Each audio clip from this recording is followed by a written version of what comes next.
문안 2026년 겨울 41호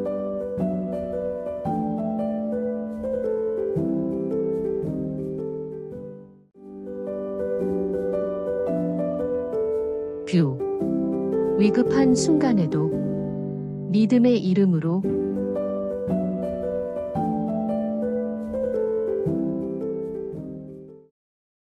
일산병원은 누군가의 삶이 위태로운 순간 가장 먼저 달려가고 가장 늦게까지 남아 환자의 회복과 가족의 희망을 지켜내는 일을 사명으로 여깁니다.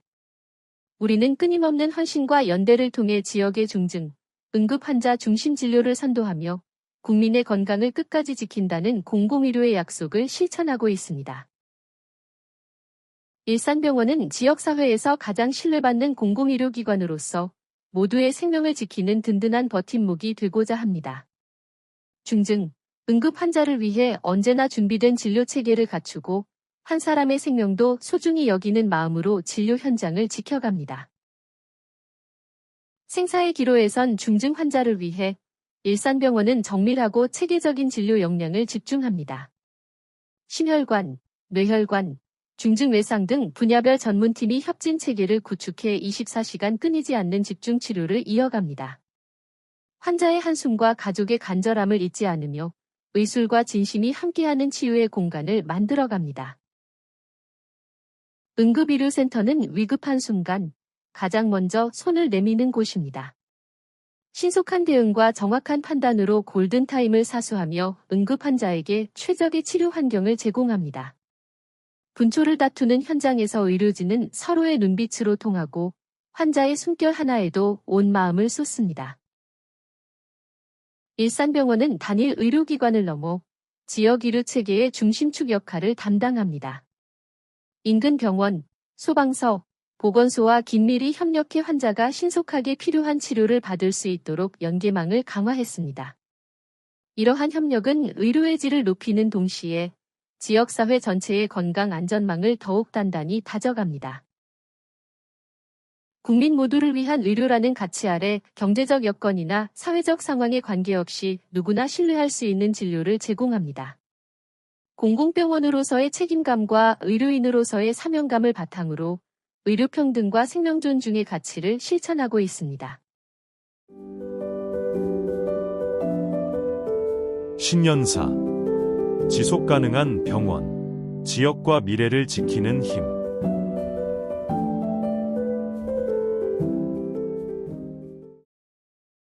지난 한 해 각자의 자리에서 병원을 지켜주신 모든 직원 여러분께 먼저 감사의 마음을 전합니다. 정말 고맙습니다. 2025년 초, 저는 어떤 병원을 만들어 이 세상에 기여하고자 하는가 라는 질문을 던졌습니다. 그 답은 최선을 다해 환자를 돌보고 동료와 함께 다양한 분야에서 전문성을 발휘하며 묵묵히 역할을 다해주신 여러분의 하루하루 속에 담겨 있습니다. 전례 없는 장기간의 비상 진료 상황 속에서도 우리 병원은 흔들리지 않았습니다. 결코 쉽지 않은 지역완결 필수 의료 체계를 지켜내면서 지역사회를 책임지는 역할을 수행해왔습니다. 이 모든 성과는 일산병원 모든 직원 여러분의 헌신과 실행 덕분입니다. 이제 병원년 새해가 밝았습니다. 2026년은 우리 병원이 변화와 지속 가능성의 선순환을 본격적으로 만들고 안정된 기반을 구축하는 한 해가 되어야 합니다. 이를 위해 분명한 방향을 가지고 나아가고자 합니다. 흔들리지 않는 지속 가능한 일산병원이 되기 위해 미션과 비전, 전략과 시스템, 그리고 실행이 통합된 경영관으로 운영되어야 합니다.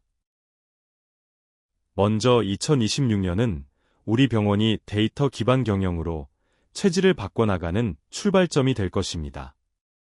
개인의 경험만으로는 빠르게 변화하는 복잡한 세상에 더 이상 대처할 수 없습니다. 이제는 리더십과 집단지성의 힘과 함께 데이터가 현장의 상황을 더 잘 이해하고 합리적으로 판단하는 기반 자료가 되어야 합니다. 데이터 기반 병원 생태계와 문화를 만들어 주십시오. 풍부한 데이터의 심층적 분석에 기반한 의사결정으로 성과를 이루어내며 이를 바탕으로 각자의 노력이 존중받고 공정하게 평가받을 수 있는 환경을 만들어 가겠습니다. 병원의 본질인 진료 역량 강화에 더욱 집중하겠습니다. 신뢰받는 수준 높은 의료 서비스를 제공하는 병원이어야 보험자 병원, 공공병원의 역할을 지속할 수 있습니다. 진료 시스템의 혁신과 경영 전략의 전환을 전문 분야, 현장 소통을 통해 함께 만들어 가겠습니다. 이를 통해 유일한 보험자 병원이자 공공병원으로서 책임을 다하면서 환자 중심 병원이며 최상의 진료를 잘하는 병원이라는 성과와 신뢰를 더욱 공고히 세워나가겠습니다. 결국 이러한 사람과 시스템이 기반이 되는 병원 구축은 재정 안정을 통한 재투자와 미래 도약의 발판이 될 것이고, 여러분의 전문성과 헌신이 존중받는 방향으로 확장되어 나아갈 것입니다. 직원이 행복한 병원을 꿈꾸고 있습니다. 행복한 일터를 만드는데 새로운 마음으로 힘쓰겠습니다. 공동의 목표 달성을 위해 노사가 신뢰하고 화합하며 서로를 존중하는 동료 간 협력적 조직 문화 위에서 지속 가능한 병원이 만들어진다고 믿습니다. 여러분이 우리 병원에서 자부심을 느끼며 일할 수 있도록 제도와 체계 개선을 위해 열린 소통을 이어가겠습니다. 성과가 있는 곳에는 아낌없는 지원과 합리적 보상을 제공하고, 어려움이 있는 현장에는 병원이 먼저 다가가 함께할 수 있도록 최선을 다하겠습니다. 예정된 미래가 보입니다. 일산병원은 미래 의료체계의 철학과 정책 방향성을 제시하는 병원, 보건과 산업을 잇는 기술혁신 플랫폼 병원으로 성장할 것입니다. 또한 지역사회의 주요 자산으로서 지역경제 및 사회를 재생하는 허브 역할로 존중받으며 공공성과 효율성을 모두 달성하는 경영체로서 다른 공공병원의 경영 모델을 확산시키는 역할을 할 것입니다. 우리는 이미 다음 단계로 나아가고 있으며 기대되는 미래를 만들어가고 있습니다. 2026년 새해에도 건강과 행복, 보람이 함께하기를 기원합니다. 새해 행복 많이 받으세요. 2026년 1월 국민건강보험 일산병원 병원장 한창훈. 인터뷰 1. 경기 서북부 권역응급의료의 중심.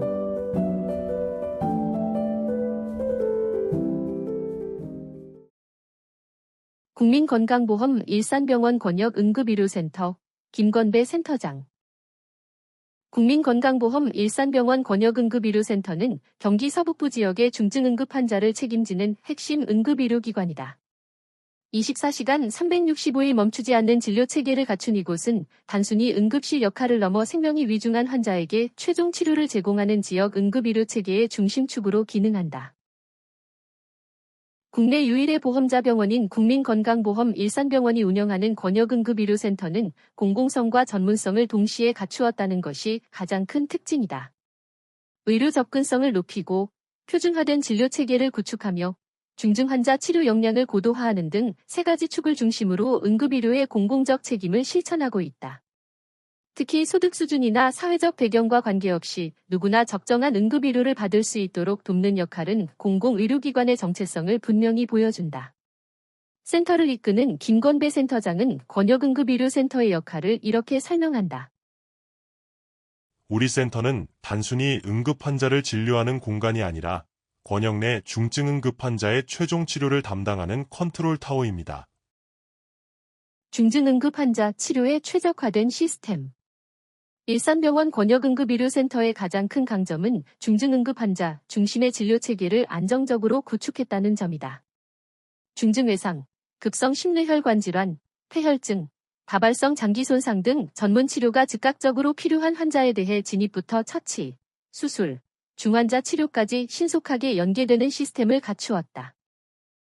응급의학과를 중심으로 외상외과, 신경과, 신경외과, 심장내과, 흉부외과, 영상의학과, 마취통증의학과 등 다양한 진료과가 24시간 유기적으로 협력하는 다학제 협진 체계도 센터의 중요한 경쟁력이다.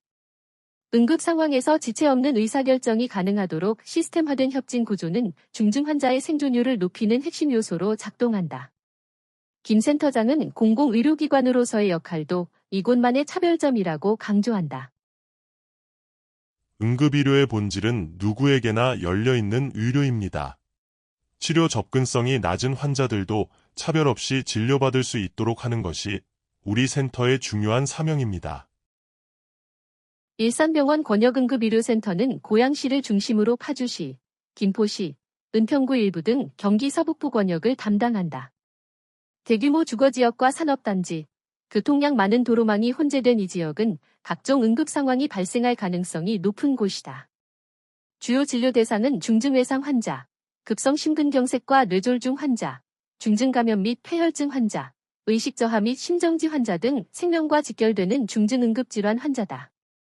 최근에는 고령 인구 증가로 복합 만성질환을 앓는 고위험 노인 응급환자의 비중도 꾸준히 늘고 있다. 이러한 지역적, 인구학적 특성을 반영해 센터는 단순 처치가 아닌 최종 치료 제공이 가능한 응급의료기관으로서 역할을 수행한다. 골든타임을 위한 운영 원칙. 센터 운영에서 최우선 원칙은 단연 골든타임 확보다.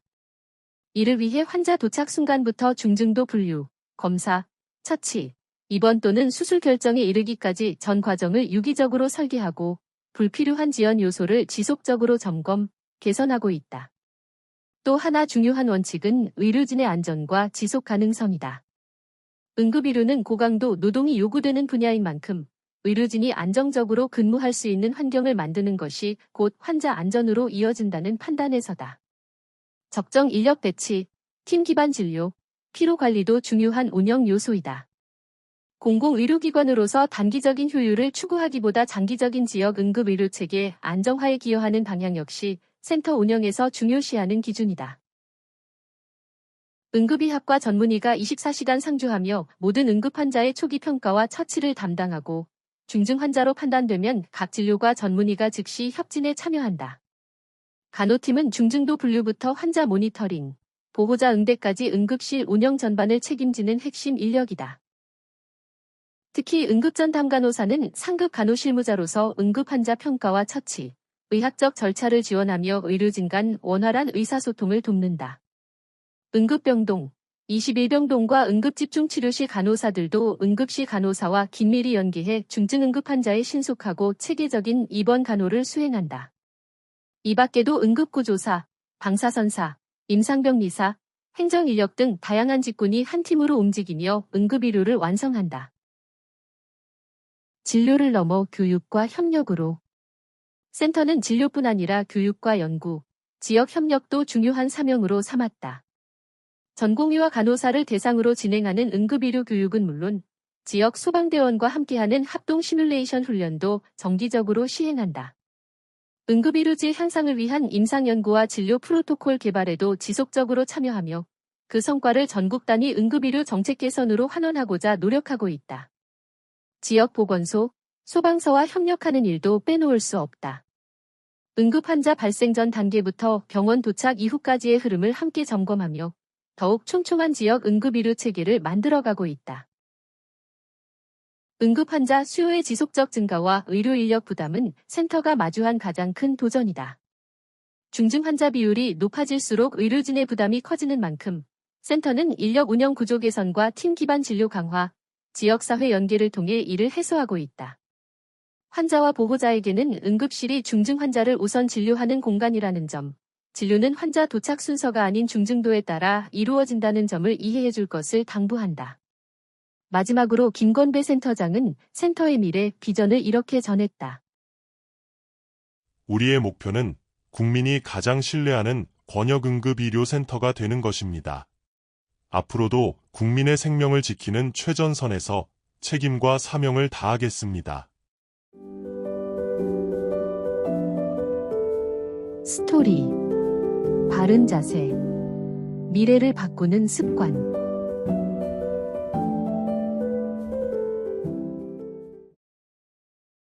바른 자세는 단순히 뼈에 배열을 맞추는 일이 아니라 우리의 감정과 심리 상태를 결정하는 가장 강력하고 저렴한 방법이다.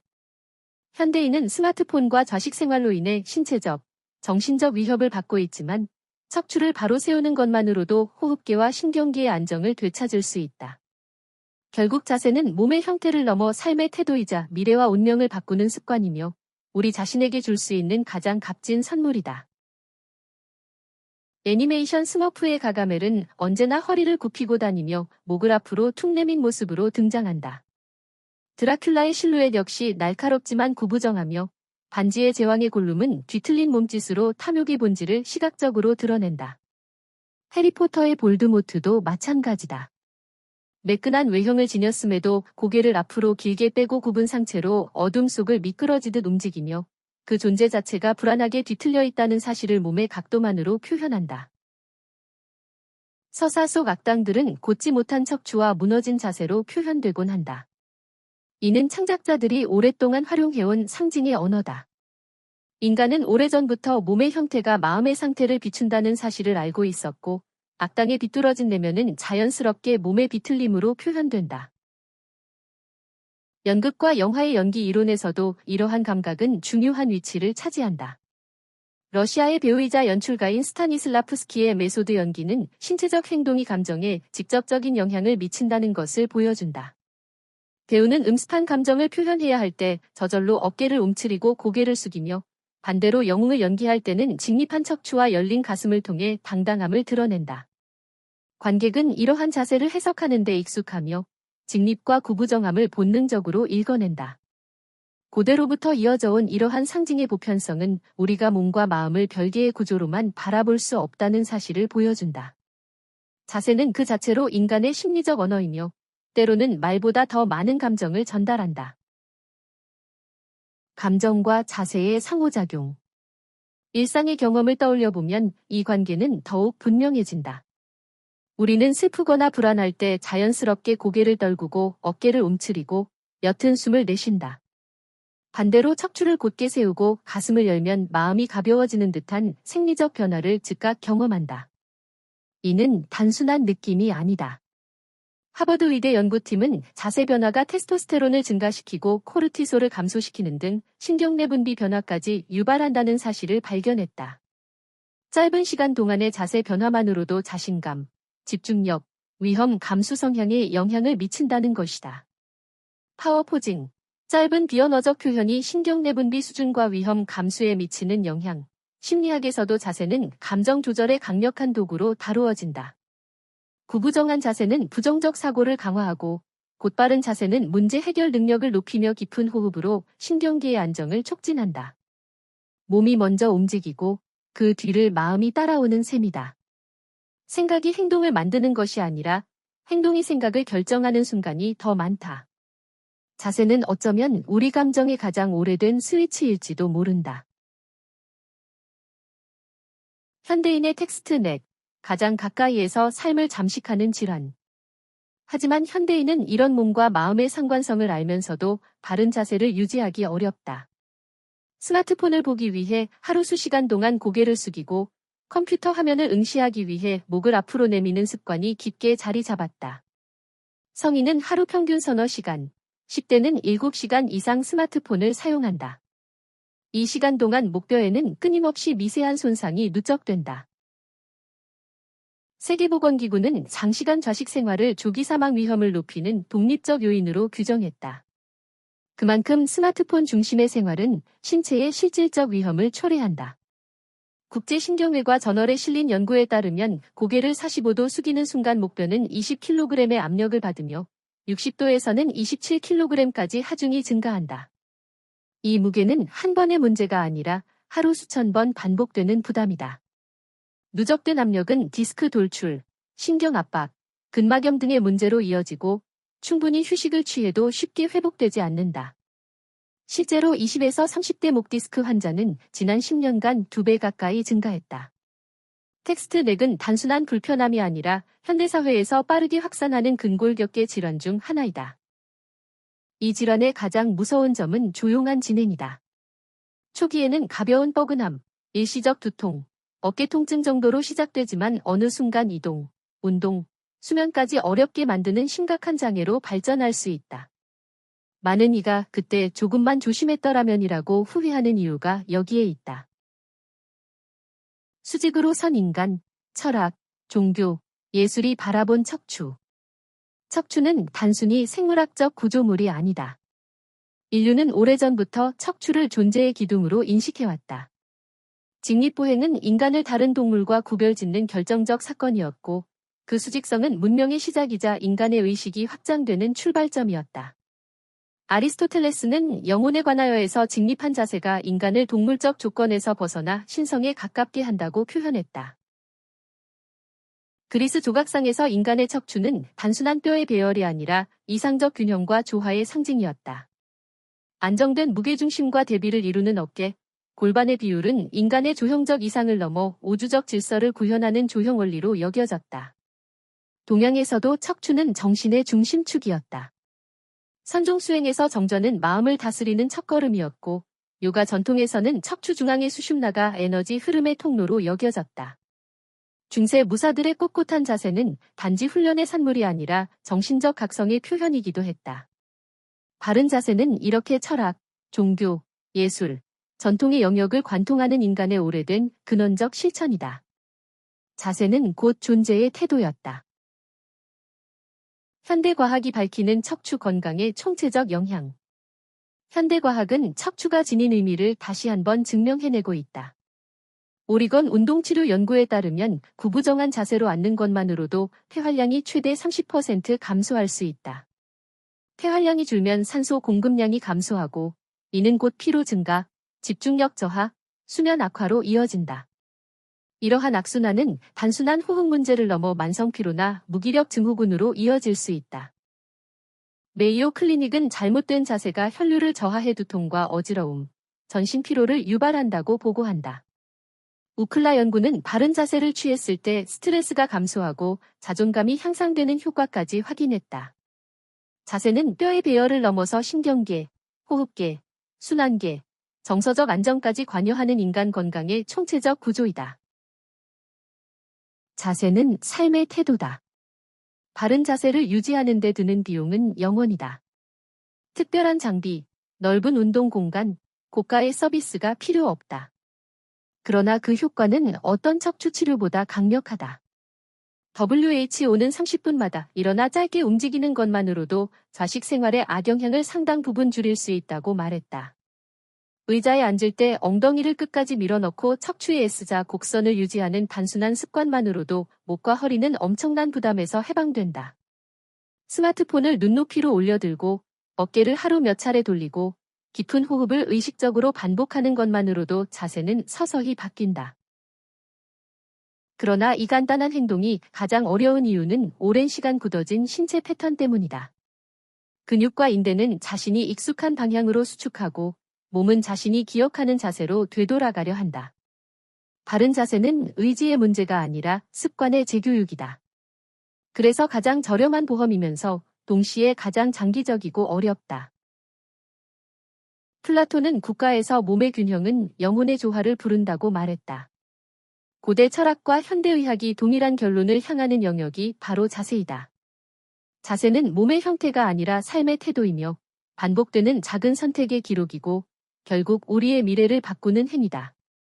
습관이 몸을 만들고 몸이 마음을 만들며 마음이 우리의 운명을 바꾼다. 바른 자세는 몸의 기술을 넘어 우리 자신에게 주는 가장 확실하고 값진 선물이다. 인포 데이터로 알아보는 척추 건강.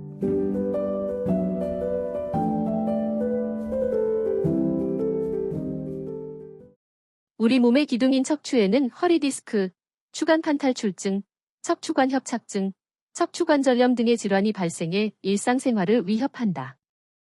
대표 질환인 허리 디스크는 환자 수가 280만 명에 육박하고 척추관 협착증도 180만 명을 넘어섰다. 추간판 탈출증. 척추 사이의 추간판, 디스크가 손상되어 내부 수핵이 섬유륜을 뚫고 탈출해 신경을 압박하며 통증과 신경학적 증상을 유발하는 질환. 남, 129만 5,174명. 여, 147만 8,928명. 연도별 환자 수. 2020년 277만 562명. 2021년 281만 2,994명. 2022년 278만 132명. 2023년 280만 6,642명. 2024년 277만 4,102명. 척추관 협착증. 어떤 원인으로 척추 중앙의 척추관, 신경근관 또는 추간공이 좁아져서 허리 통증을 유발하거나 다리에 여러 복합적인 신경 증상을 일으키는 질환. 2024년 기준 남 72만 1,850명. 여 113만 4,374명. 연도별 환자 수. 2020년 165만 9,452명. 2021년 172만 7,128명. 2022년 177만 7,263명. 2023년 182만 2,204명. 2024년 185만 6,224명. 척추관절염. 척추와 말초관절에 염증이 생겨 허리, 엉덩이, 허벅지 뒤쪽 통증과 뻣뻣함으로 나타나며 주로 아침에 심하고 운동이나 활동으로 통증이 감소되며 쉬거나 활동하지 않으면 재발하는 질환. 2024년 기준 남 49,886명. 여 25,275명. 연도별 환자 수. 2020년 65,079명. 2021년 76,731명. 2022년 74,025명. 2023년 75,215명. 2024년 75,161명. 강직척추염. 척추에 생긴 만성관절염의 일종으로 강직은 뻣뻣해짐 또는 굳는 것을 의미하고 척추염은 척추에 염증이 생기는 것을 의미. 2024년 기준 남 41,497명. 여 15,494명. 연도별 환자 수. 2020년 48,464명. 2021년 51,290명. 2022년 52,811명. 2023년 55,558명. 2024년 56,991명. 메디컬 24시간 경기도 소아응급 책임의료기관의 역할. 일산병원 소아응급의료체계.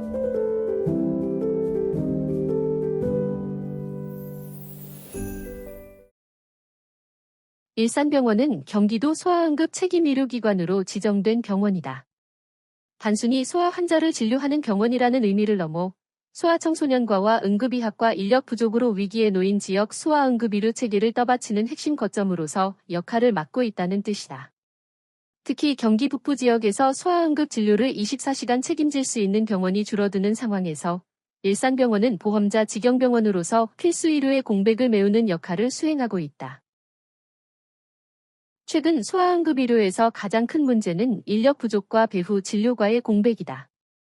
소아청소년과를 지원하는 전공의가 줄고 응급의학과 인력난이 겹치면서 많은 의료기관이 소아응급 진료를 축소하거나 아예 중단하고 있다.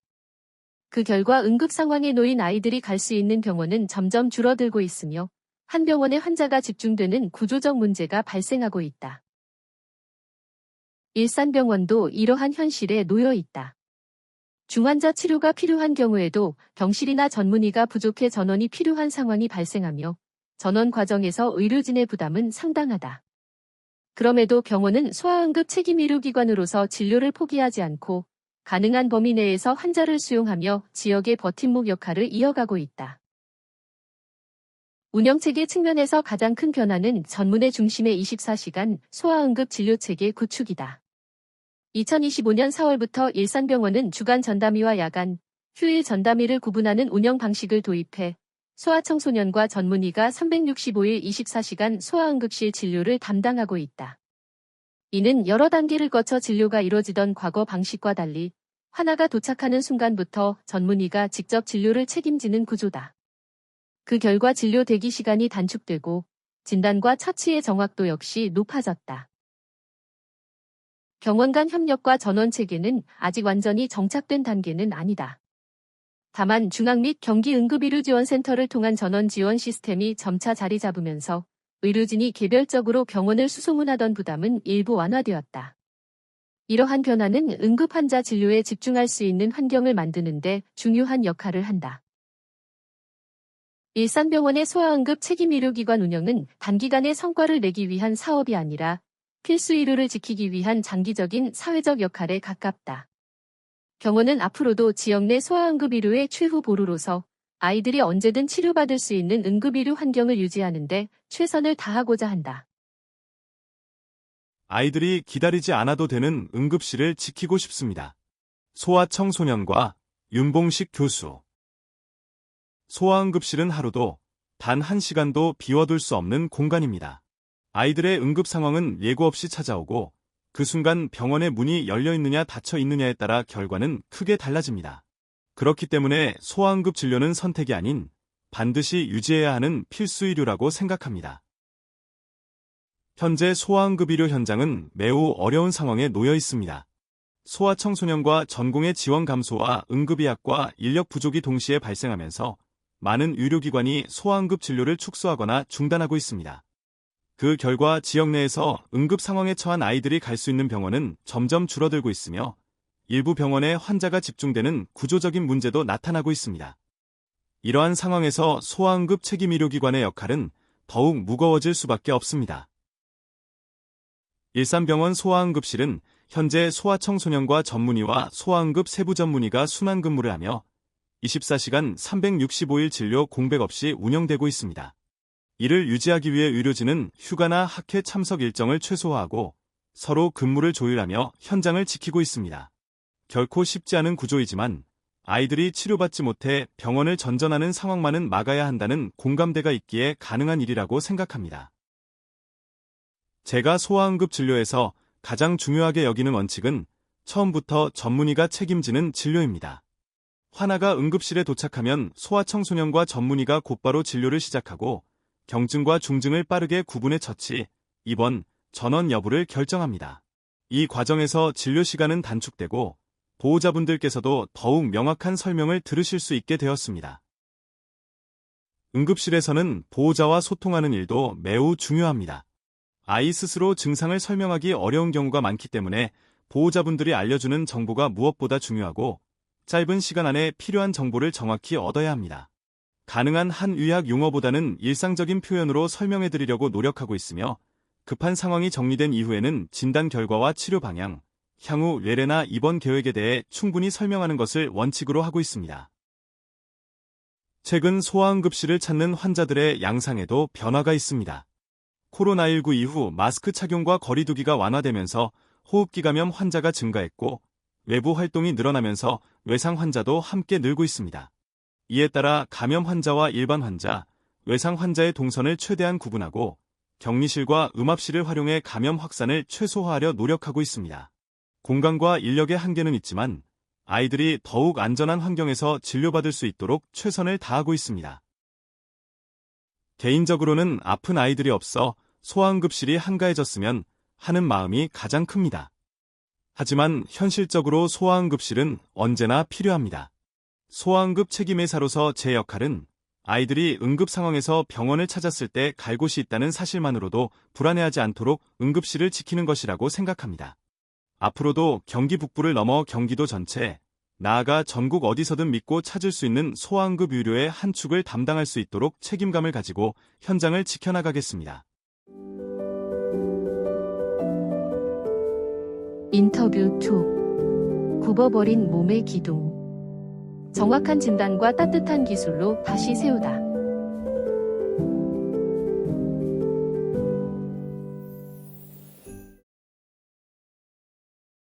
정형외과 김형복 교수. 진료 분야. 척추내시경 및 최소 침습 수술, 골다공증 및 관련 골절, 디스크 질환, 척추협착증, 척추 전방 전이증 포함 척추 변형 질환, 척추 종양. 진료 시간. 월, 오전, 목, 오전, 오후.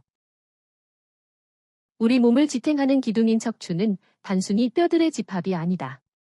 정면에서 보았을 때 반듯한 일자, 옆에서 보았을 때 완만한 S자 곡선을 그리는 이 정교한 구조물은 우리가 숨을 쉬고, 걷고, 일상을 영위하는 모든 움직임의 근간이 된다.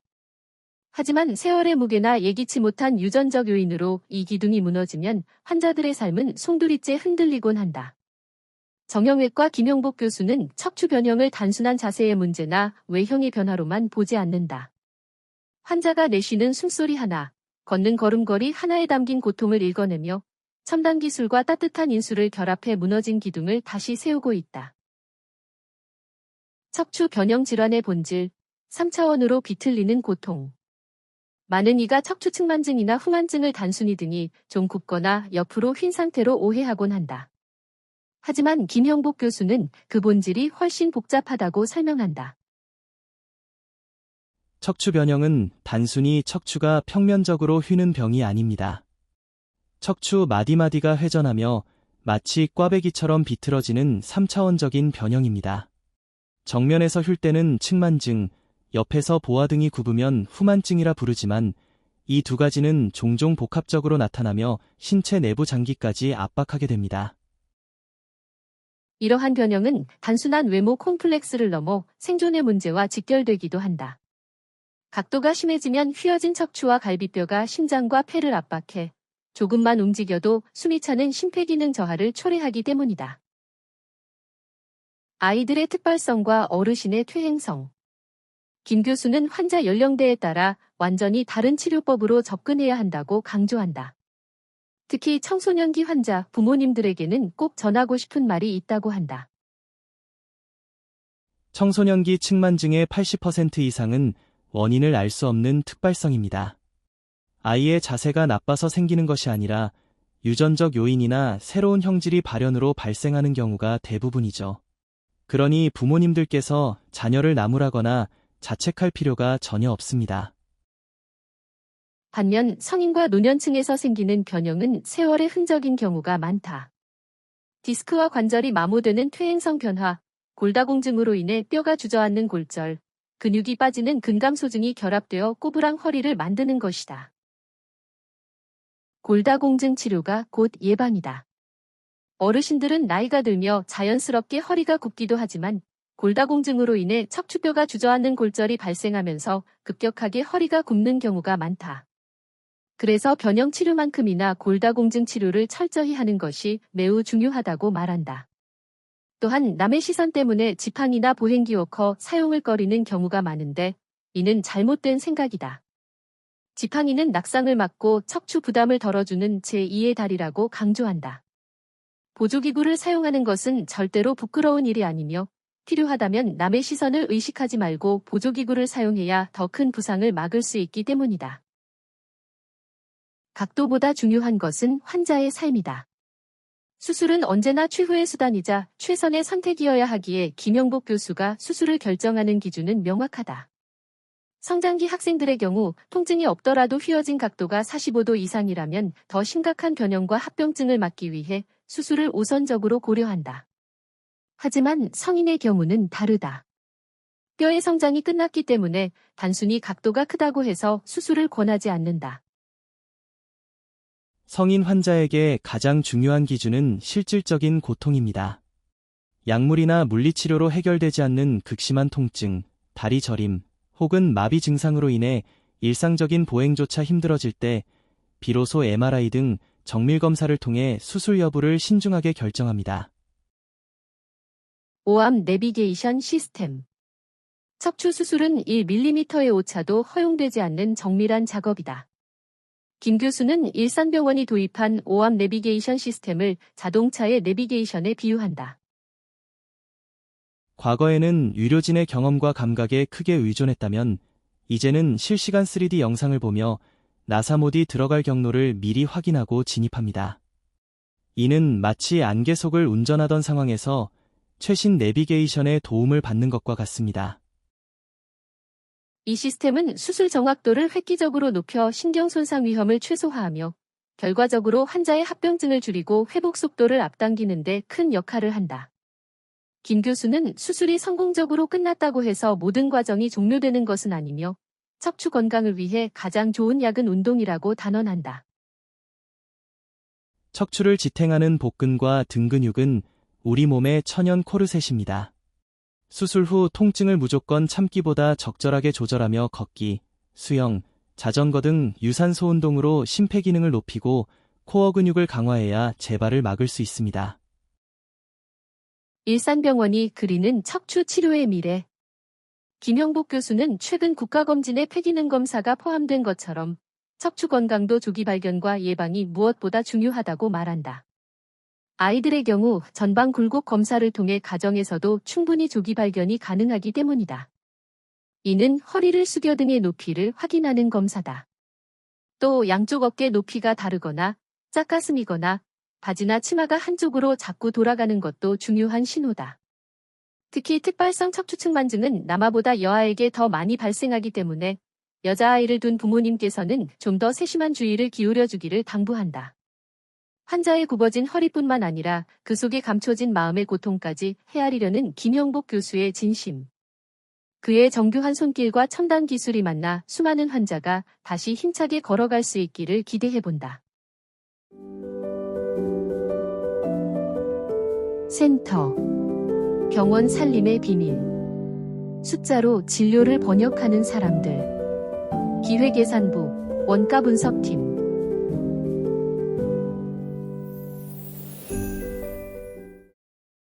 병원을 운영하는 일은 어쩌면 큰 베이커리를 운영하는 것과 비슷할지도 모른다. 매일 아침 따끈한 빵이 나오듯 병원에서도 수많은 진료와 수술이 쉼없이 이루어진다. 이 거대한 살림살이가 정확히 어떻게 돌아가는지 궁금하다면 기획예산부 원가분석팀 최유정 팀장이 들려주는 이야기에 귀 기울여보자. 병원을 운영하는 일은 하나의 거대한 생태계를 관리하는 일과도 같다. 매일같이 환자가 오가고 진료와 수술이 이어지며 수많은 장비와 인력이 동시에 움직인다. 이 복잡한 흐름 속에서 얼마를 쓰고 있는지는 비교적 쉽게 보이지만 왜 그만큼 써야 하는지는 좀처럼 드러나지 않는다. 기획예산부 원가분석팀 최유정 팀장은 바로 이 지점에서 병원 살림을 설명하는 사람이다. 원가분석팀이라는 이름 때문에 종종 깐깐한 감시자를 떠올리는 시선도 있지만 최 팀장은 그 이미지를 조심스럽게 바로잡는다. 저희는 비용을 줄이라고 말하는 팀이 아니라 현장에서 필요한 이야기를 숫자로 증명해주는 역할을 합니다. 진료 현장의 목소리가 데이터 속에 묻히지 않도록 돕는 조력자에 더 가깝지요. 병원 곳곳에서 묵묵히 이어지는 진료와 행정, 관리의 노력이 제대로 평가받으려면 감각적인 설명보다 근거 있는 숫자가 필요하다. 원가분석팀은 바로 그 숫자를 만드는 곳이다. 비용이 아니라 원가를 본다는 것. 병원에서 비용과 원가는 자주 혼용되지만 실제로는 전혀 다른 개념이다. 비용이 이달에 얼마가 나갔는지를 보여주는 숫자라면 원가는 그 돈이 어디에 어떤 활동을 위해 쓰였는지를 설명하는 구조다. 예를 들어 병원의 전기료가 전년 대비 크게 늘었다고 해보자. 비용의 관점에서는 전기료가 많이 나왔으니 절감해야 한다는 결론에 도달하기 쉽다. 그러나 원가는 한 단계 더 깊이 들어가 질문을 던진다. 이 전기가 수술실의 고가 의료 장비를 돌리는 데 쓰였는지, 환자 대기 공간을 쾌적하게 유지하기 위해 쓰였는지, 아니면 새로운 진료 환경을 구축하기 위한 과정에서 쓰였는지를 구분해본다. 이 차이에 따라 병원의 판단이 완전히 달라진다. 단순한 절약의 대상이 아니라 병원이 어디에 집중하고 있는지를 보여주는 지표가 되기 때문이다. 최유정 팀장은 원가 계산 시스템을 병원용 가계부라고 설명한다. 다만 이 가계부는 단순히 수입과 지출을 적는 수준을 넘어선다. 약값처럼 특정 진료와 바로 연결되는 비용뿐 아니라 전기료, 냉난 방비, 시설 관리비, 전산 유지비, 행정 인력 인건비처럼 주인을 특정하기 어려운 간접비까지 함께 다룬다. 병원 살림에서 이 간접비가 차지하는 비중은 상당하다. 병원을 프리미엄 빵집으로 본다면? 원가 분석팀의 이야기가 쉽게 와닿는 이유 중 하나는 병원의 복잡한 구조를 일상의 비유로 풀어내기 때문이다. 최 팀장은 병원을 프리미엄 베이커리에 자주 비유한다. 빵집에서 사용하는 비용에는 밀가루나 딸기 같은 재료비만 있는 것이 아니다. 오븐 전기료, 가게 월세, 냉난 방비, 직원 월급 같은 비용이 함께 들어간다. 문제는 이 비용들이 특정 빵 하나만을 위해 쓰이지 않는다는 점이다. 식빵과 케이크, 타르트와 쿠키 모두가 같은 공간에서 설비와 인력을 공유한다. 만약 식빵에는 재료비만 계산하고 월세와 전기료를 하나도 붙이지 않는다면 식빵은 엄청난 효자 상품처럼 보일 것이다. 반대로 케이크에만 모든 간접비를 몰아주면 케이크는 팔수록 손해를 보는 문제 메뉴로 인식될 수 있다. 실제와는 전혀 다른 판단이 만들어지는 순간이다. 병원도 다르지 않다. 진료와 수술, 검사와 입원은 모두 병원이라는 공간과 시스템을 공유한다. 그래서 간접비를 어떻게 나누느냐는 단순한 계산의 문제가 아니라 진료의 가치를 어떻게 바라볼 것인가 하는 문제로 이어진다. 이를 위해 원가 분석팀은 명확한 기준을 세운다. 전기료와 냉난방비는 부서 면적이나 장비 가동 시간으로, 시설관리비와 청소비는 병상 수나 면적에 따라, 행정부서 인건비는 환자 수나 처방 건수를 기준으로 배분한다. 모두가 고개를 끄덕일 수 있는 기준을 만드는 것이 중요하기 때문이다. 이때 핵심 역할을 하는 것이 바로 활동기준 원가 계산, ABC, Activity Based Costing이다. ABC는 환자 수처럼 단순한 결과가 아니라 실제로 어떤 의료 활동이 이루어졌는지를 기준으로 비용을 나누는 방식입니다. 누가 얼마나 오랫동안 자원을 사용했는지를 보는 거죠. 활동을 기준으로 한 정직한 계산. ABC 방식에서 핵심은 활동이다. 단순히 진료 건수나 환자 수로 나누는 것이 아니라 수술실 가동 시간, 장비 사용 횟수, 의료진이 환자에게 투입한 시간과 노력 등 실제 의료 행위를 기준으로 비용을 배분한다. 이는 기존 방식보다 훨씬 정직한 계산법이다. 과거의 방식이 오늘 빵을 몇 개 팔았는가를 봤다면 ABC는 그 빵을 만들기 위해 어떤 과정과 노력이 들어갔는가를 본다. 병원으로 치면 환자마다 다른 진료의 깊이와 투입 자원에 따라 전혀 다른 원가 구조를 갖게 된다. 이렇게 계산된 원가는 누군가를 평가하거나 점수를 매기기 위한 도구가 아니다. 오히려 병원이 스스로를 들여다보게 하는 돋보기에 가깝다. 어떤 진료에 자원이 집중되고 있는지, 어떤 과정에서 개선의 여지가 있는지를 더욱 명확하게 보여준다. 재무회계가 외부 보고와 결산을 위한 성적표라면 ABC 원가는 병원 내부 운영을 위한 전략 지도다. 연말에 얼마를 벌었는지를 보여주는 것이 아니라 앞으로 어디에 자원을 써야 하는지를 판단하게 만든다. 병원을 넘어 정책으로 이어지는 숫자. 일산병원의 원가 데이터는 병원 안에만 머물지 않는다. 국민건강보험 보험잡병원이라는 특성상 이 숫자들은 국가보건의료 정책의 중요한 근거 자료로 활용된다.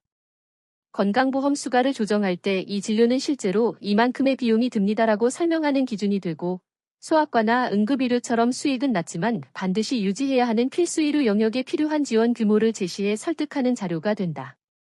병원의 숫자가 의료의 미래를 설계하는 데 쓰이는 셈이다. 최유정 팀장은 원가 분석팀의 역할을 이렇게 정리한다. 원가 계산은 돈을 아끼자는 이야기가 아닙니다. 병원을 오래 지속하기 위해 노력하자는 이야기죠. 저희는 더 좋은 진료를 할 수 있도록 길을 비춰주는 역할을 하고 싶어요. 보이지 않던 병원 살림은 그렇게 숫자가 되고 그 숫자는 다시 진료와 정책, 병원의 내일로 이어진다. 원가 분석팀은 오늘도 그 연결고리를 묵묵히 만들어가고 있다. 클리닉 1. 심한 통증을 유발하는 척추분리증.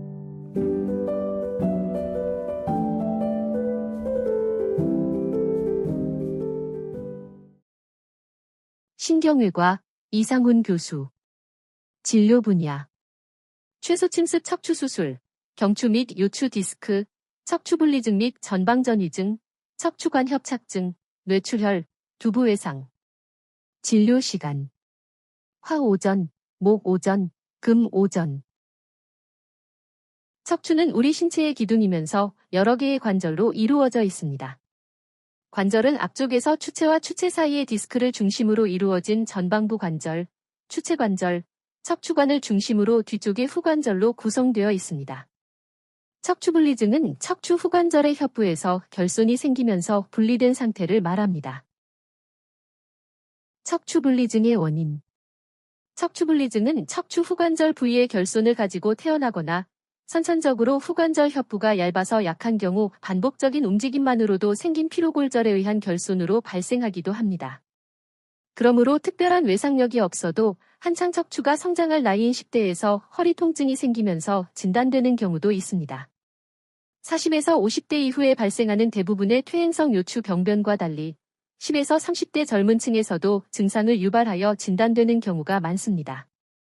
그리고 성인이 된 후에라도 외부의 강한 충격으로 사고나 외상에 의해 발생한 후관절 협부의 골절로도 척추분리증이 생길 수 있습니다.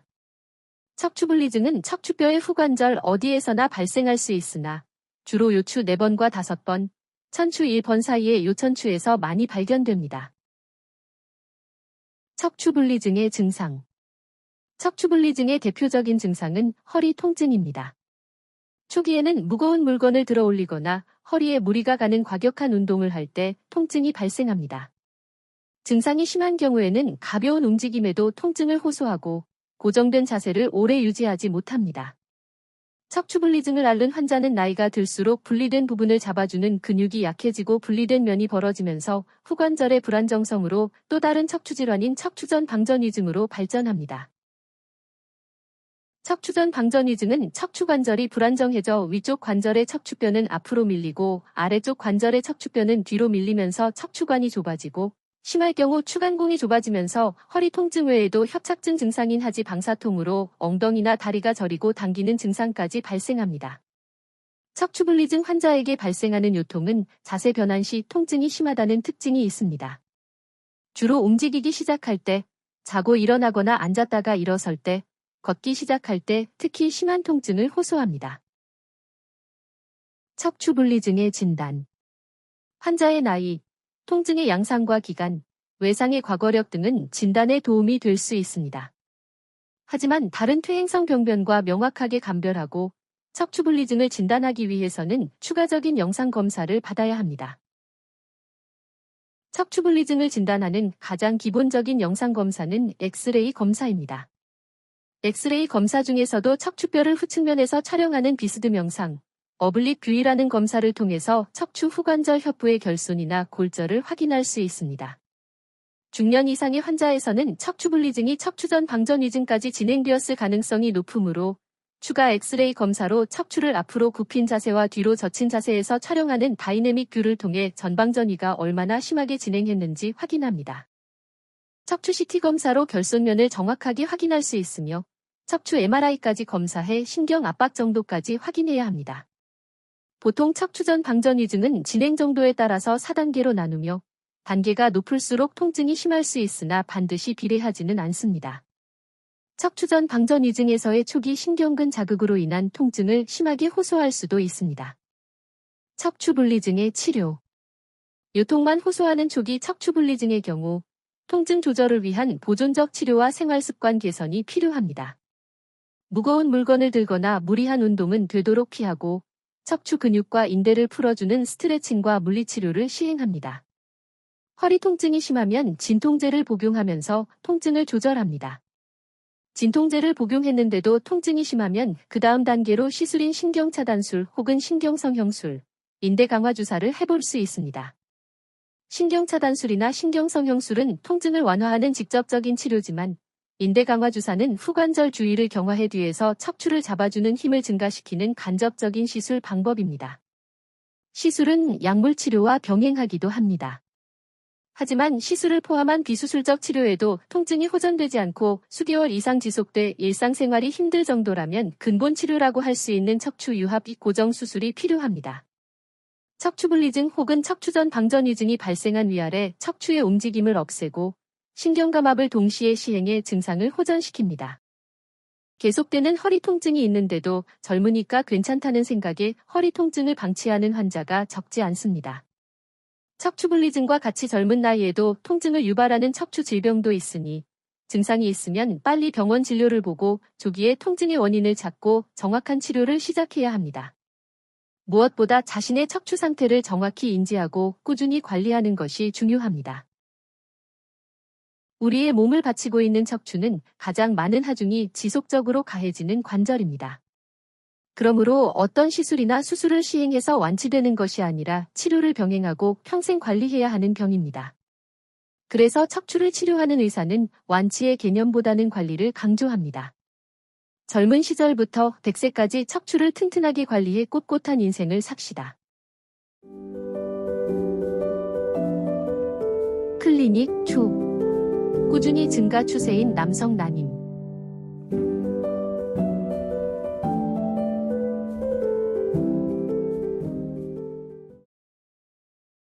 비뇨의학과 김동석 교수.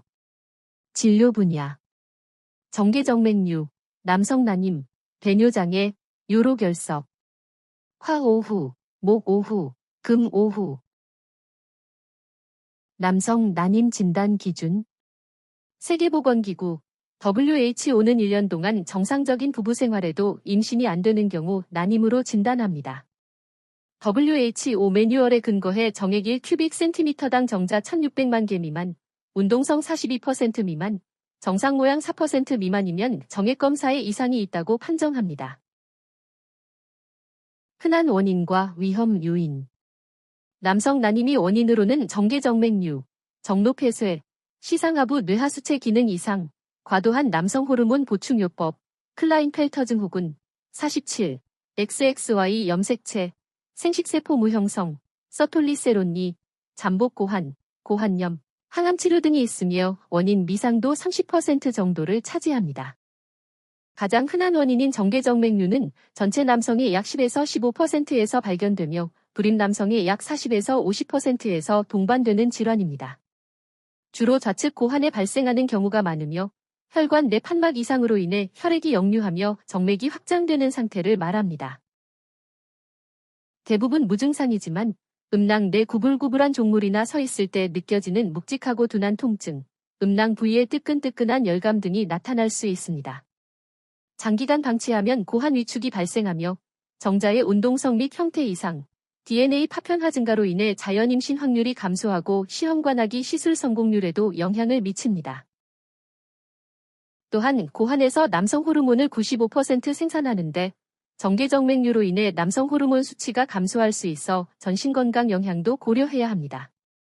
정계정맥류는 고환 조직의 저산소증, 고온 상태, 노폐물 축적으로 인해 정자수와 운동성, 정상 모양 비율이 감소해 남성 불임이 중요한 원인 중 하나로 꼽힙니다. 특히 청소년기의 발견 시 성장과 생식력에 영향을 줄 수 있어 조기 진단과 치료가 중요합니다.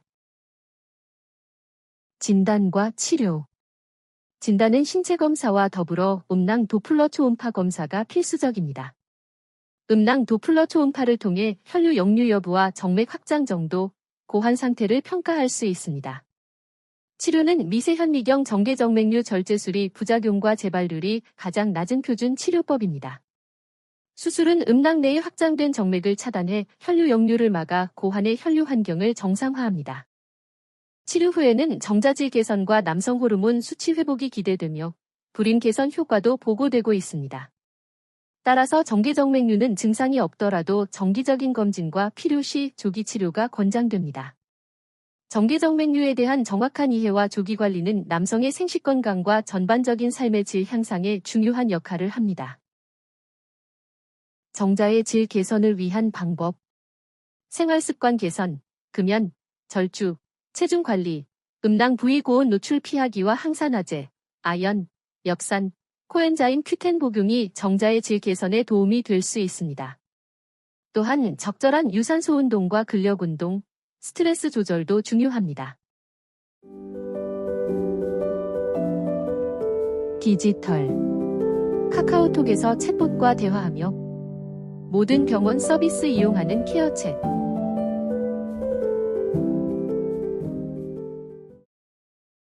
일산병원은 별도의 앱 설치 없이 일산병원 카카오톡 채널에서 챗봇과 대화하며 진료 예약과 변경, 외래 접수, 순번 대기, 위치 안내, 전자문진 등 다양한 서비스를 이용할 수 있는 챗봇 서비스 케어챗을 도입했다. 스마트폰만 있으면 언제 어디서나 병원 업무를 처리할 수 있어 내원객의 만족도와 병원 이용의 효율성이 높아질 것으로 기대된다. 질문하며 안내받는 서비스. 케어챗 챗봇은 별도의 앱 설치 없이 카카오톡에서 바로 이용할 수 있고 메뉴 탐색 없이 질문만 하면 필요한 안내를 받을 수 있다는 게 장점이다. 기존에는 환자용 앱을 별도로 설치하고 로그인 과정이 번거로워 사용률이 낮았고 예약 변경처럼 단순 반복 문의가 외래 전화예약센터로 몰리며 상담 인력의 업무 과부하와 환자 대기 시간 증가 문제가 반복됐다. 케어챗 챗봇 서비스로 환자의 접근성을 높이고 예약, 안내 업무의 효율이 높아질 것으로 보인다. 고령층도 손쉽게 사용. 환자들은 평소 사용하던 카카오톡에서 바로 예약, 안내 기능을 이용할 수 있어 디지털 환경에 익숙하지 않은 고령층도 별다른 설명 없이 사용할 수 있다. 별도 앱 없이 바로 되는 서비스가 가장 큰 차별점이다. 또 챗봇은 병원 정보 시스템과 연결되어 예약 조회, 변경, 알림 등 실시간 정보를 제공한다. 자연어 처리, NLP 기술을 활용해 환자가 증상을 입력하면 적합한 진료과를 추천하는 기능도 준비 중이다. 단순한 버튼형 챗봇이 아니라 문장을 알아듣는 챗봇으로 확장하고 있다. 휴일과 야간에도 챗봇은 근무 중. 외래, 전화예약센터는 근무 시간에만 운영하므로 야간이나 공휴일에는 문의할 수 있는 방법이 없었다. 케어챗 챗봇은 시간에 구애받지 않아 단순 문의나 변경은 상당 부분 챗봇으로 전환될 것으로 예상된다. 반복 질문이나 단순 일정 변경을 챗봇이 처리하면 외래, 상담센터는 복잡한 상담에 집중할 수 있고 환자도 기다리지 않고 필요한 정보를 즉시 제공받을 수 있다. 이러한 변화는 환자 경험 개선을 통한 만족도 향상과 상담 인력의 효율 증대라는 긍정적 결과로 이어질 것으로 보인다. 환자들의 질문 유형은 예약, 진료 안내, 입퇴원, 검사, 기타 문의 등 크게 4가지로 분류되고 챗봇은 반복적이고 규칙 기반의 단순 문의를 우선 담당한다. 병원 접근성과 편의성 향상. 카카오톡 하나로 24시간 예약과 일정 변경 요청이 가능해졌고 기능별 메뉴를 별도로 찾지 않아도 필요한 서비스를 이용할 수 있으며 전화 연결을 기다리지 않고도 필요한 정보를 스스로 확인할 수 있어 편의성이 크게 높아졌다. 가장 긍정적인 피드백은 쉽다. 앱을 별도로 설치하지 않아서 좋다. 사용 방법이 익숙하다 등이다. 특히 중장년과 고령층에서도 카카오톡을 통한 안내가 편하다는 긍정적인 의견이 많았고 서비스 도입 초기임에도 가볍게 바로 사용할 수 있다는 장점이 빠르게 받아들여지고 있다. 복합 질문과 상담형 챗봇으로 발전. 향후 LLM 기반의 생성형 AI 기술을 활용해 복합적인 질문에도 정확하고 개인화된 답변을 제공하는 방향으로 고도화될 예정이다. 단순 안내형 챗봇에서 정교한 상담형 챗봇으로 발전하는 것이다. 일산병원의 스마트 병원 프로젝트 연계. 일산병원은 2023년부터 하나의 기기로 모든 생체 징후를 측정할 수 있는 올인원 반지형 웨어러블 디바이스를 개발 중이며 이 기술은 CES 2025 혁신상을 수상했다. 챗봇 서비스는 이 프로젝트와 연계해 향후 웨어러블 디바이스를 활용하는 환자들에게 사용법, 주의사항 등을 자동으로 안내하는 역할을 하게 된다. 단순 안내 기능을 넘어 홈케어와 연결된 서비스 운영을 지원하는 소통 도구로 활용될 것으로 기대한다. 땡스. 마음으로 느껴지는 온기. 감사합니다.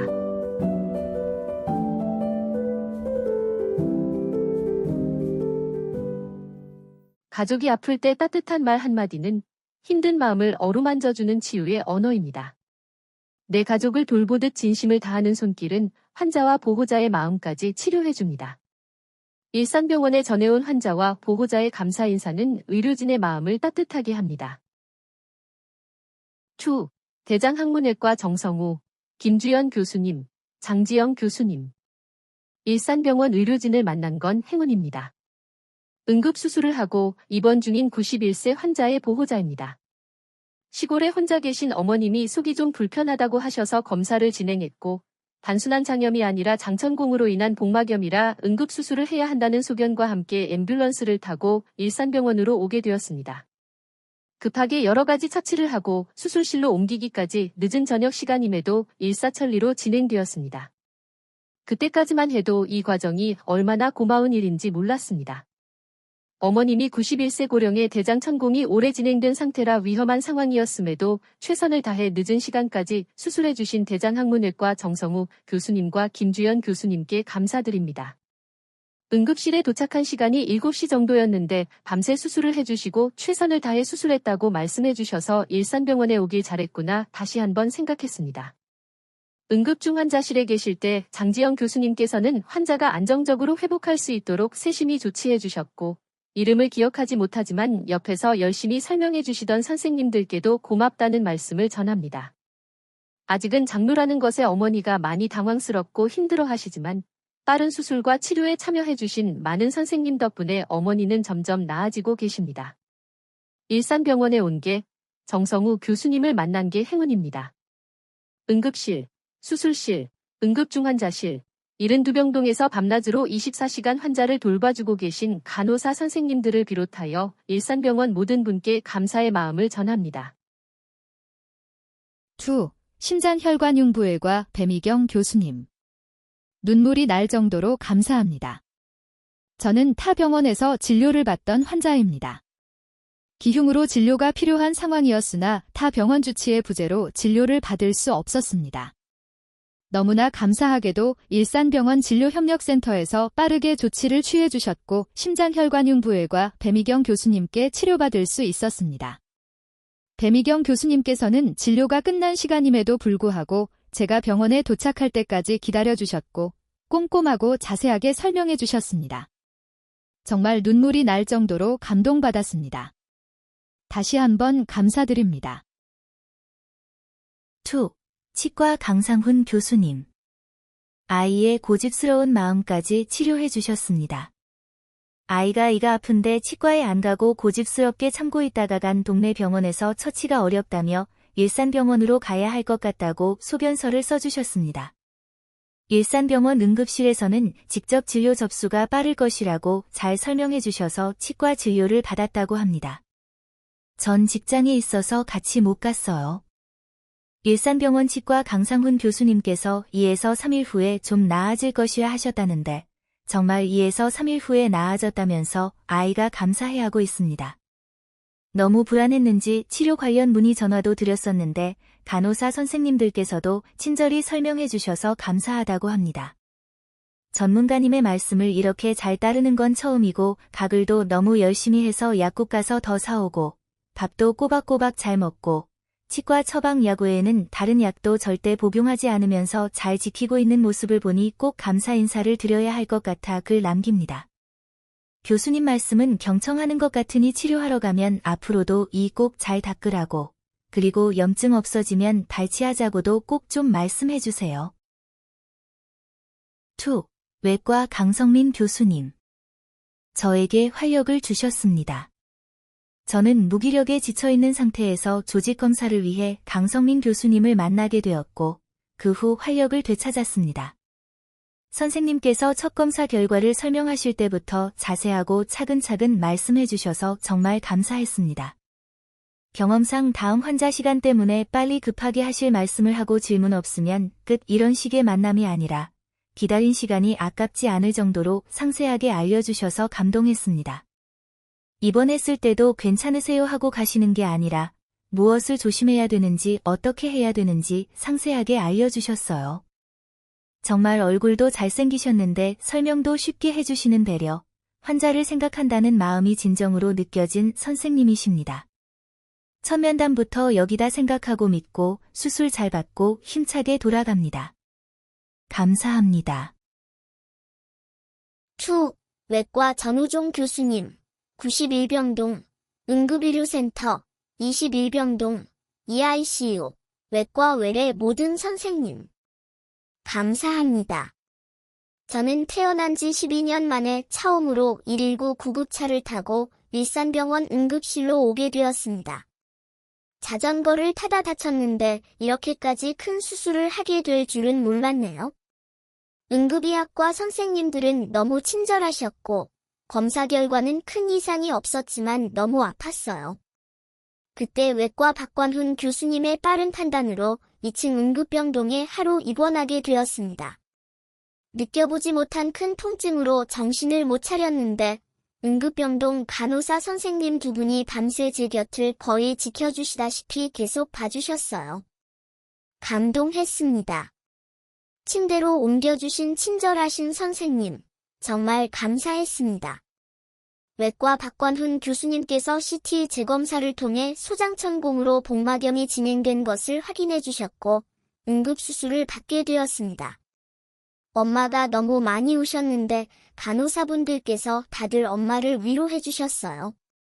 더 씩씩한 척하며 수술실로 들어갔고 수술실 선생님들도 너무 좋으셨습니다. 응급집중치료실에서도 하루 보내게 되었는데 모두 따뜻하게 대해주셨습니다. 고양 시민들은 정말 감사해야 합니다. 고양시에 소아외과계의 이국종 교수님이 계셨네요. 아니, 더 훌륭하십니다. 전우종 교수님 덕분에 제가 살 수 있었어요. 수술도 잘 해주셨는데 재밌고 다정하시기까지 하십니다. 교수님 최고예요. 컬처. 흔들리지 않는 코어와 마음 근육을 갖고 싶다면? 요가 동호회가 정답.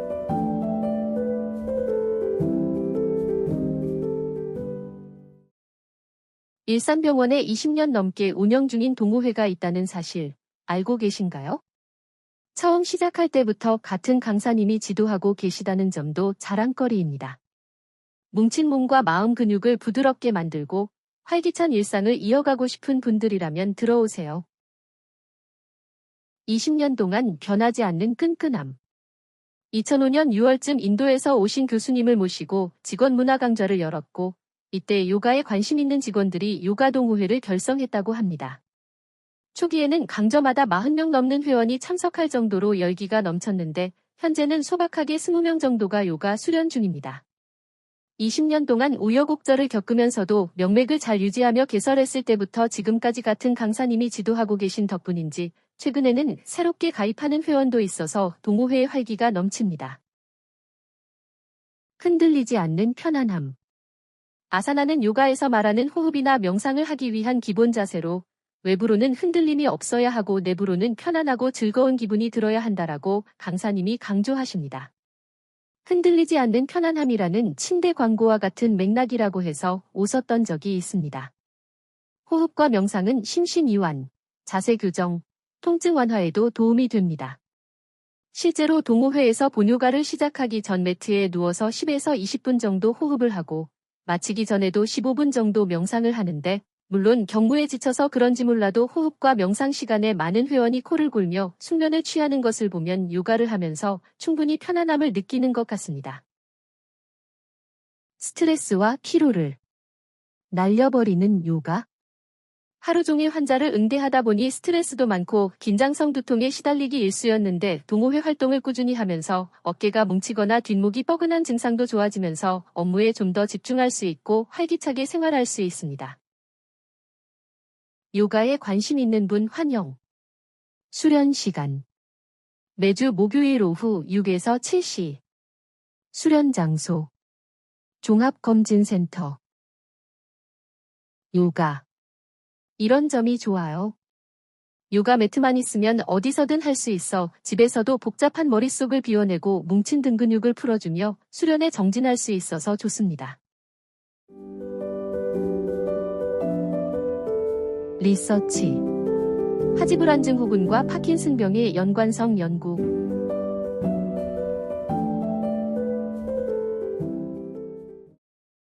재활의학과 박면한 교수.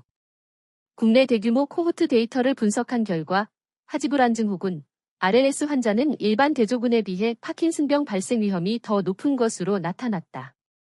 특히 도파민 작용제 치료를 받지 않은 환자군에서 파킨슨병 발생률이 가장 높게 나타나 두 질환 사이에 도파민 경로 외에 복합적인 생물학적 기전이 존재할 가능성이 제기되었다.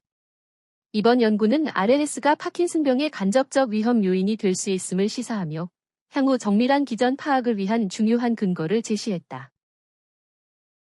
하지불안증 후군, RLS는 다리를 가만히 두기 어려울 만큼 불편한 감각이 특징인 질환이다. 휴식하거나 잠자리에 누우면 증상이 심해지고 움직이면 완화되는 특성이 있다. 반면 파킨슨병, PD는 대표적인 신경퇴행성 질환으로 고령화가 진행됨에 따라 발생률이 꾸준히 증가하고 사회적 부담도 커지고 있다. 두 질환 모두 도파민 관련 약물을 치료에 활용한다는 점에서 오래전부터 상호 연관성이 제기돼 왔지만 RLS가 파킨슨병의 초기 증상인지 혹은 독립적인 위험 요인인지에 대해서는 명확한 결론이 없었다.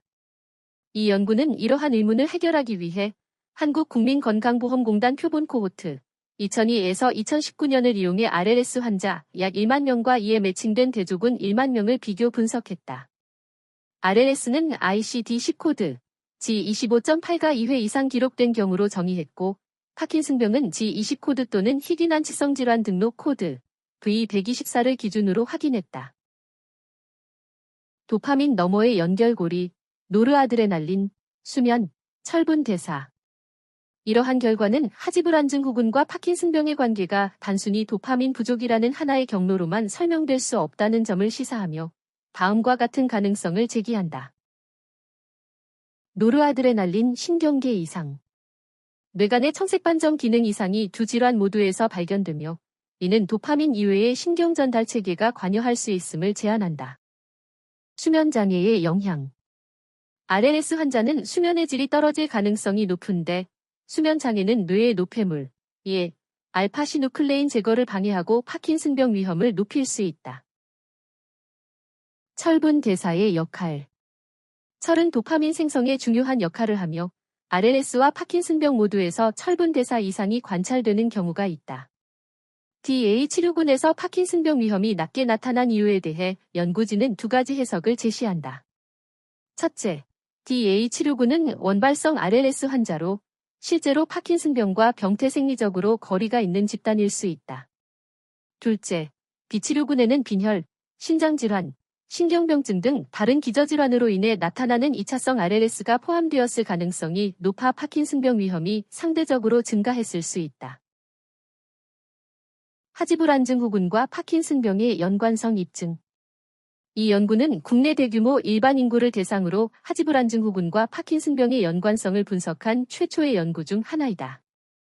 이전 연구들이 주로 남성 중심이었던 것과 달리 여성도 충분히 포함해 일반 인구 집단을 대표한다는 점에서 중요한 의미가 있다. 다만 ICD-10 기반 진단이라는 한계로 인해 일부 오진 가능성이 있고 관찰 연구의 특성상 인과관계를 단정하기 어렵다는 점은 연구의 제한점으로 남는다.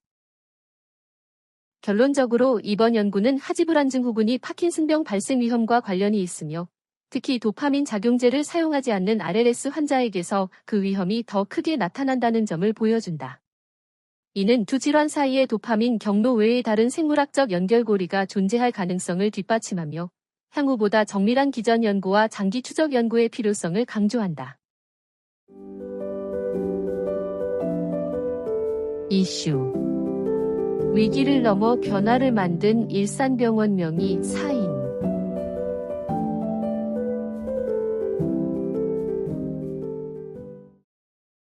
외부 환경의 위기 속에서도 일산병원은 민첩하고 유연하게 변화에 대응하며 재정 안정화의 기반을 마련하고 진료와 조직 문화 전반에서 성장을 이뤄냈다.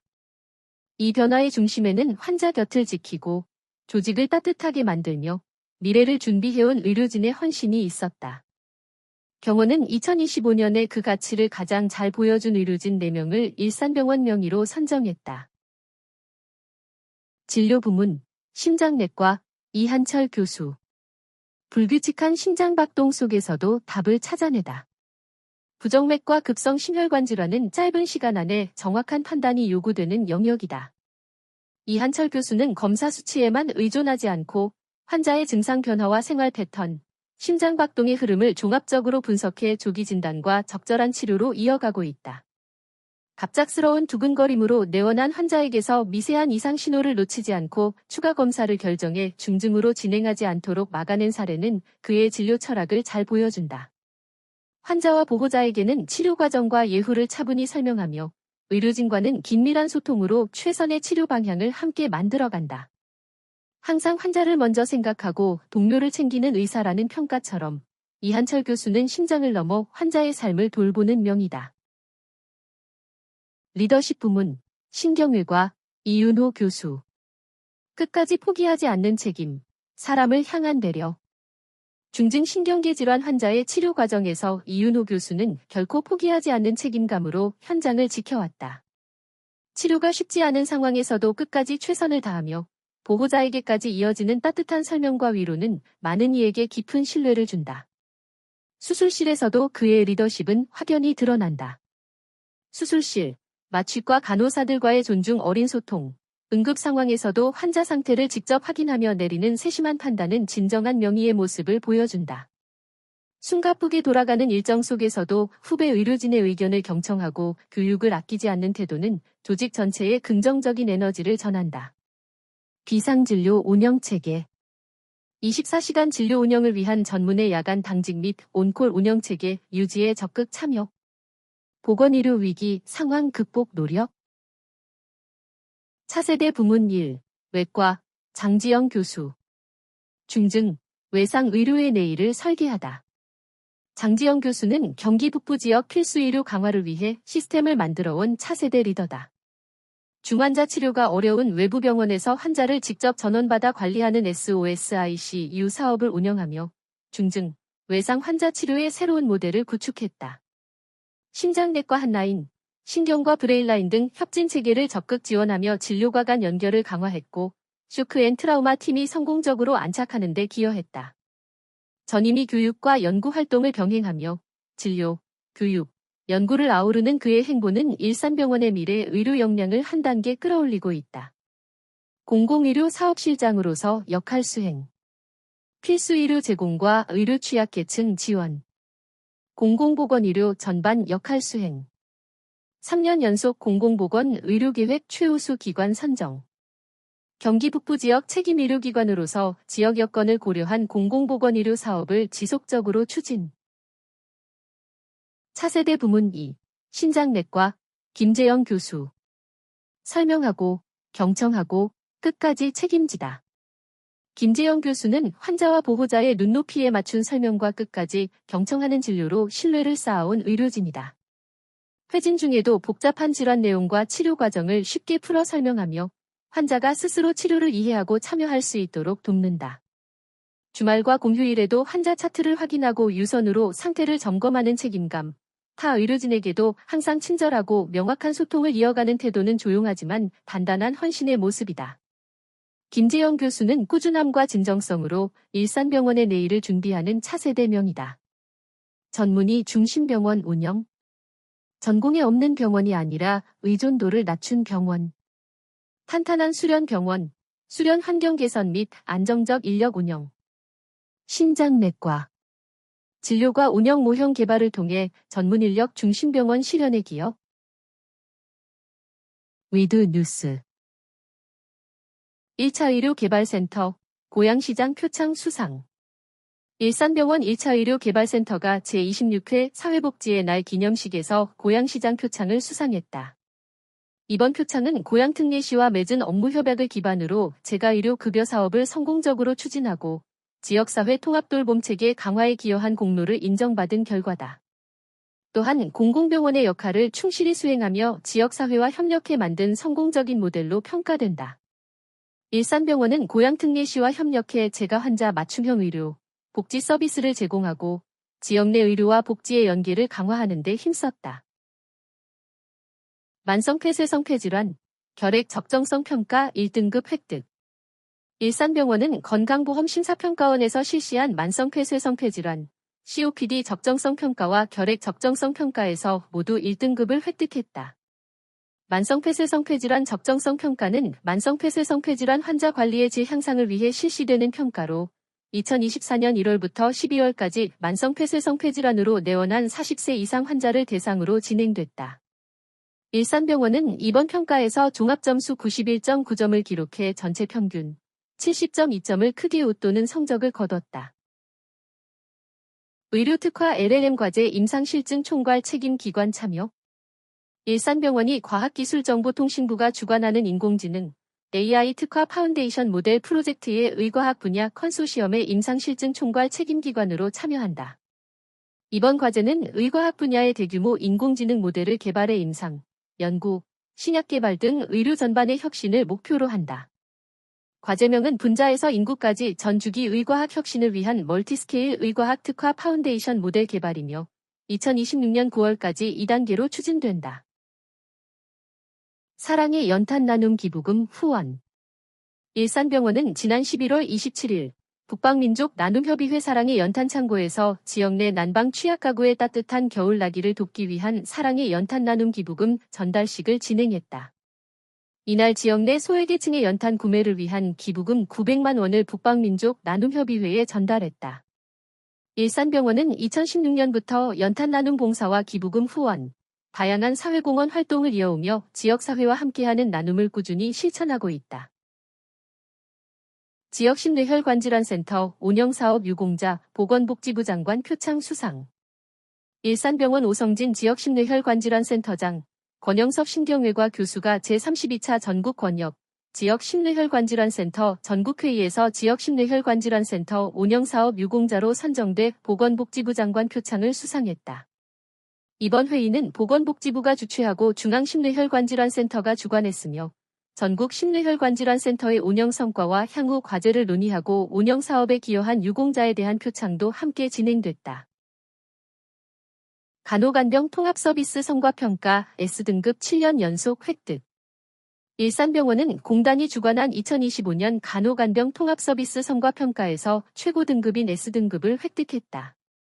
이는 2019년 성과평가가 시작된 이후 7년 연속 최고 등급을 유지한 성과로 전국 상위 5% 기관에만 부여되는 매우 우수한 평가 결과다.